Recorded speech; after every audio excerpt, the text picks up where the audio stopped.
여러분 안녕하세요, 이정민입니다. 여러분, 우리 동양학은 모든 것들이 다 궁합이에요. 궁합의 학문이 우리 동양학인데요, 우리 동양학의 가장 중요한 음양론이라는 자체도 음과 양이 서로 만나서 어떤 결과가 난다, 음양 합일 후 만물 화생이다 라는 원리에 의해 가지고 만들어지는 게 우리 동양학이에요. 자, 궁합에서는 첫 번째, 나와 만나서 굉장히 좋은 효과를 내는, 시너지 효과를 내는 사람이 있어요. 궁합이 잘 맞는 사람이죠. 그리고 나와 만나도 되고 또 만나지 않아도 되고 보통인 이런 관계를 유지할 수 있는 사람이 있어요. 보통 관계예요. 요까지는 나에게 해로운 사람이 아니에요. 그런데 문제는 궁합이 나와 맞지 않는 사람, 상극인 사람, 절대 만나서 안 되는 사람, 이런 사람이 이제 문제가 되는 거예요. 자, 이런 사람을 구분할 수 있는 방법이 있는데요, 물론 학문적으로 그걸 풀이해서 저희들 같은 경우는 판단을 하는데, 여러분들은 그렇게 하실 수가 없으니까 쉽게 나와 궁합이 절대로 맞지 않는 사람을 가장 쉽게 구분할 수 있는 방법을 제가 지금부터 알려드리도록 할게요. 첫 번째, 제가 어저께 어떤 사람을 볼 때 제일 먼저 눈부터 보라고 했죠. 왜 눈부터 보라고 그러냐면, 이 눈을 보면 그 사람의 기본적인 성품을 판단할 수 있어요. 우리 인간이 상대를 판단할 수 있는 5가지 그 기준이 이 오감에 의해서 판단을 하면 되는데요, 첫 번째가 눈이에요. 그 사람의 눈을 보면 저 사람이 나쁜 사람을 만나면 안 돼요.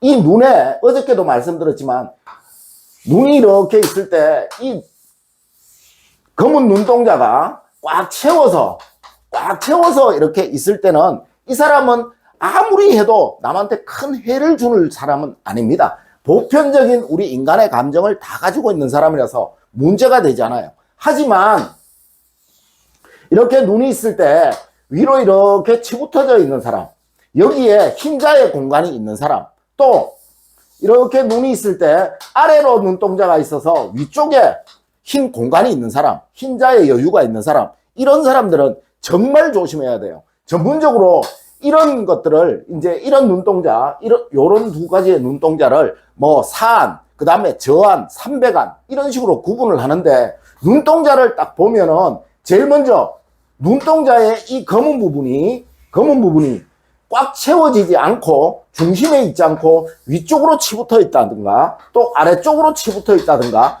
이런 사람들은 무조건 궁합을 불문하고 만나지 말아야 할 사람들입니다. 어저께 제가 말씀드린 요지가 이거예요. 이 부분 꼭 신경을 쓰시고요. 혹시라도 자녀분들이 어디 결혼을 하거나 이럴 때 왜 우리 사람 본다라고 말을 하죠, 그죠? 그 사람을 한번 보고 나서 뭔가를 판단해야 된다, 이런 말을 하잖아, 그죠? 이 판단이 근거가 이런 사람들을 만나지 않는 것, 그런 거예요. 눈동자가 떨어져 있는 사람들, 이런 사람들 절대 만나서는 안 된다라는 게 우리 궁합의 첫 번째 원리예요. 그리고 두 번째는 나의 감각적으로 내 느낌에서 왠지 거리를 두고 싶은 사람이 있어요. 왠지 저 사람은 정이 안 가고 봤을 때 이상하게 불쾌한 감정이 든다. 이거는 뭐냐면 내 본능이 그 사람을 거부하는 거예요. 나와 맞지 않으니까 거리를 두라라고 하는 나의 본능이 거부를 하는 거예요. 대부분의 사람들이 이 본능에 순응하지 못하고 본능에 역행하기 때문에 아주 불행한 일들을 당하는데요, 항상 내가 느낌을 봐서, 내 느낌에서 어떤 사람이 나와 거리가 있어야 되겠다, 저 사람은 좀 멀리 해야 되겠다, 이런 본능적인 느낌이 드는 사람, 이런 사람들은 무조건 멀리 하는 게 좋아요.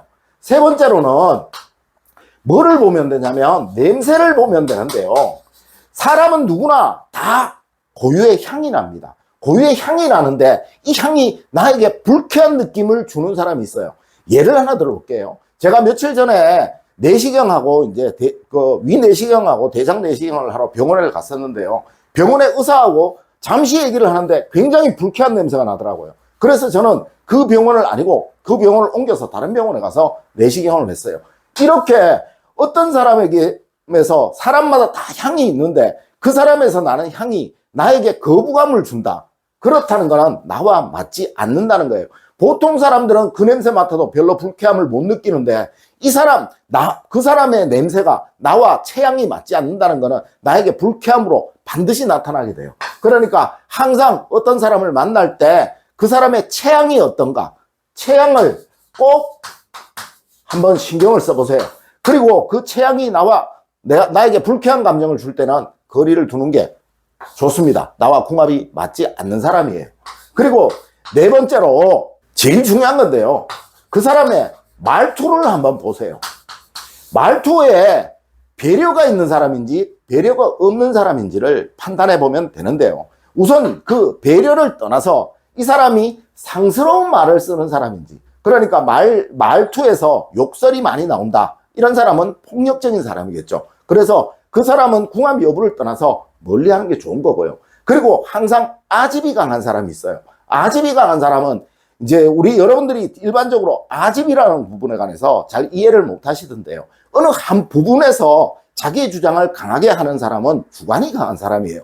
그런 사람은 나쁘다고 할 수는 없어요. 그렇지만 아집이라는 것은 모든 부분에 자기 말만 옳고 상대방은 틀렸다라고 주장하는 사람, 또 우기는 사람, 이런 사람 있죠. 그런 사람을 우리는 아집이 강하다라고 얘기를 하는데요. 옛날에 어른들이 뭐라고 그랬냐면 말문이 막히게 하는 사람하고는 상종하지 말아라라고 했어요. 이 아집이 강한 사람은 상대의 말문이 막히도록 만드는 사람이에요.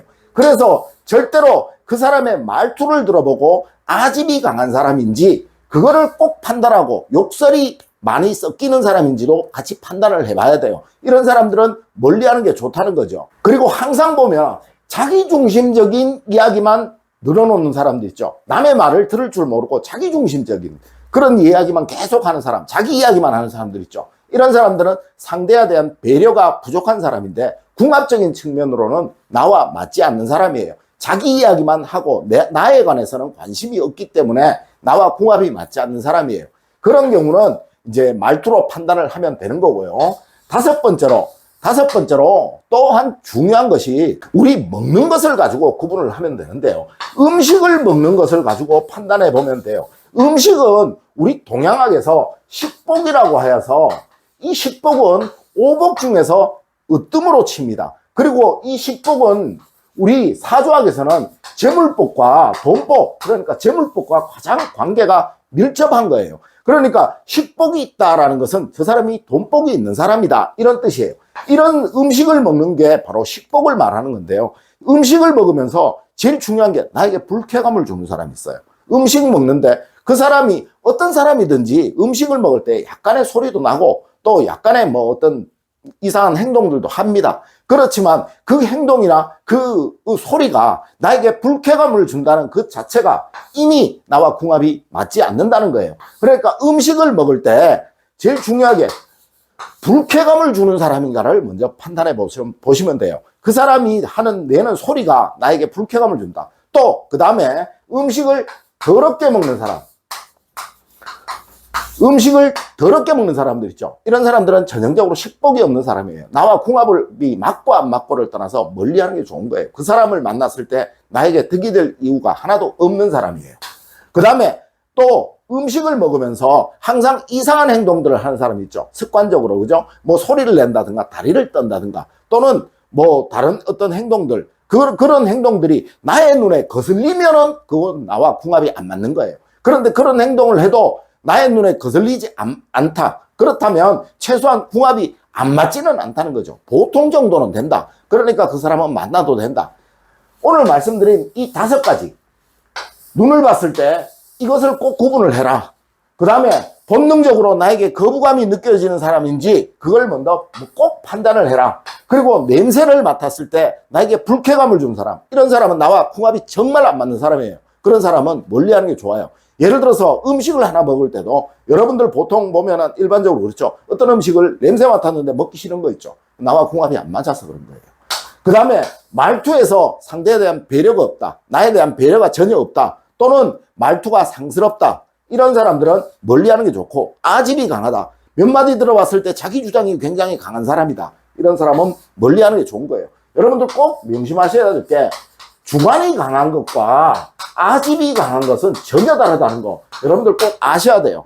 주관이 강한 사람들은 상대방의 전문 분야는 인정을 해줍니다. 그런데 아집이 강한 사람은 상대방의 전문 분야도 인정을 안 해줘요. 자기가 더 잘났다라고 주장을 하는 경우가 대부분입니다. 이거 꼭 구분하셔야 돼요. 이건 좋은 거고 이건 나쁜 거라는 거예요. 그 다음에 음식 먹는 거, 식복 없는 사람, 나와 안 맞는 사람입니다. 내가 그 사람이 음식을 먹는 걸 보고 불쾌함이 느껴진다. 그럴 때는 멀리하는 게 좋아요. 그 외에도 그 사람의 평소에 어떤 행동들이 나와 잘 맞지 않는 것, 이런 것들도 있지만 그런 것들을 떠나서 가장 중요한 5가지. 일반적으로 우리가 어떤 사람을 만났을 때 저 사람이 나와 궁합이 맞는지 안 맞는지, 또는 나와 상극인 사람이라서 정말 멀리해야 될 사람인지 구분할 수 있는 가장 쉬운 방법. 여러분들은 뭐 학문적으로 풀이를 할 수 없으니까, 그죠? 이런 가장 쉬운 방법을 알려드렸으니까 여러분들 요거 꼭 명심하셔서 사람 만날 때 적용하시도록 하세요. 현대는 사람으로 인한 피해가 굉장히 많은 시대입니다. 그러니까 여러분들 꼭 사람으로 인한 해해 받지 않으시기를 부탁드리면서 오늘 수업 마치도록 하겠습니다. 여러분들 긴 시간 감사드립니다.